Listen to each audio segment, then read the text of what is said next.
नमस्ते। General entries को समझने के लिए टाइप्स ऑफ अकाउंट को समझना बहुत ज़रूरी है। तो आज हम इस वीडियो में अकाउंट्स कितने टाइप के होते हैं उसको डिटेल में समझेंगे। तो अकाउंट्स 3 टाइप के होते हैं। एक होता है पर्सनल अकाउंट, रियल अकाउंट और नॉमिनल अकाउंट। तो इनको एक एक करके समझते हैं। पर्सनल अकाउंट फर्दर 3 कैटेगरीज में डिवाइडेड है।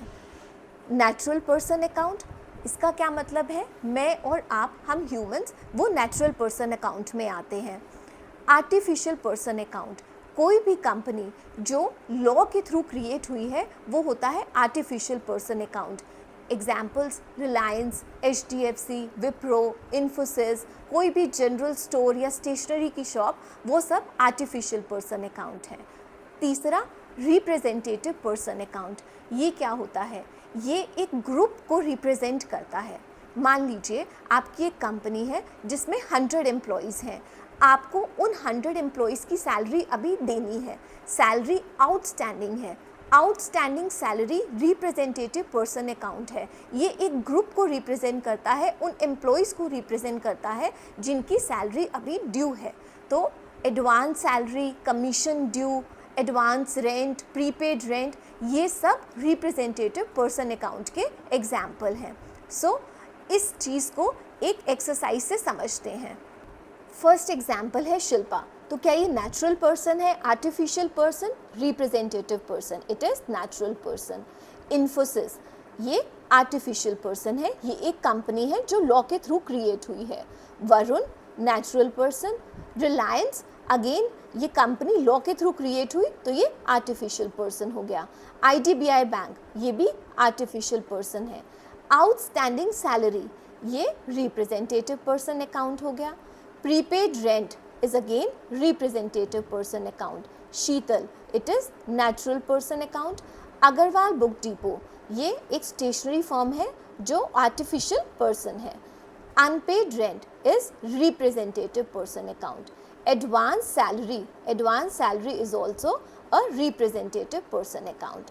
अब हम आते हैं रियल अकाउंट्स पे। रियल अकाउंट्स क्या होते हैं? रियल अकाउंट्स एसेट्स होते हैं जिनकी लाइफ 1 साल से ज़्यादा है। जब भी हम अपनी अकाउंटिंग करते हैं तो हम अकाउंटिंग 1 ईयर फाइनेंशियल ईयर के लिए बनाते हैं। तो उस फाइनेंशियल ईयर पे अगर वो एसेट होगा तो वो रियल अकाउंट कहलाएगा। एसेट्स फर्दर 2 टाइप्स में कैटेगराइज्ड हैं। टेंजिबल एसेट्स, जिनको हम टच कर सकते हैं, जैसे फर्नीचर, व्हीकल, मशीनरी, इक्विपमेंट, ये सब टेंजिबल एसेट्स हैं। इनटेंजिबल एसेट्स क्या हैं? गुडविल, पेटेंट, ट्रेडमार्क, जिनको हम टच नहीं कर सकते, वो होते हैं इनटेंजिबल एसेट्स। लैंड हमारा टेंजिबल एसेट होगा क्योंकि हम इसको टच कर सकते हैं। बिल्डिंग भी हमारा टेंजिबल एसेट है। गुडविल, ये इनटेंजिबल एसेट है। Furniture tangible asset. Cash tangible asset है। ट्रेडमार्क वो इनटेंजिबल एसेट होगा। Copyright intangible asset. Patent intangible asset.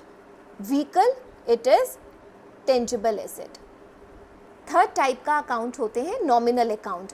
Nominal account further 2 parts में कैटेगराइज्ड है। एक इनकम, जो कंपनी ने पैसा अर्न किया वो इनकम में आएगा, जैसे कि sales revenue, interest received, commission earn, ये सब इनकम में आएगा। एक्सपेंसेस, जो खर्चा हुआ, उसमें रेंट, सैलरी, रॉयल्टी फ़ी। अब हमने आउटस्टैंडिंग सैलरी को रिप्रेजेंटेटिव पर्सन अकाउंट में कैटेगराइज करना है। सैलरी जो एक्सपेंस है, जो हो चुका है, वो एक्सपेंस में आएगा। अब हम नॉमिनल अकाउंट्स, जो हमने बताया कि एक्सपेंस और इनकम 2 पार्ट्स में कैटेगराइज है, अब हम इसको एग्जाम्पल से समझने की कोशिश करते हैं। सैलरी, ये हमारा एक्सपेंस है। रेंट, ये हमने पे किया तो ये हमारा एक्सपेंस है। कमीशन इनकम, ये हमारी इनकम है।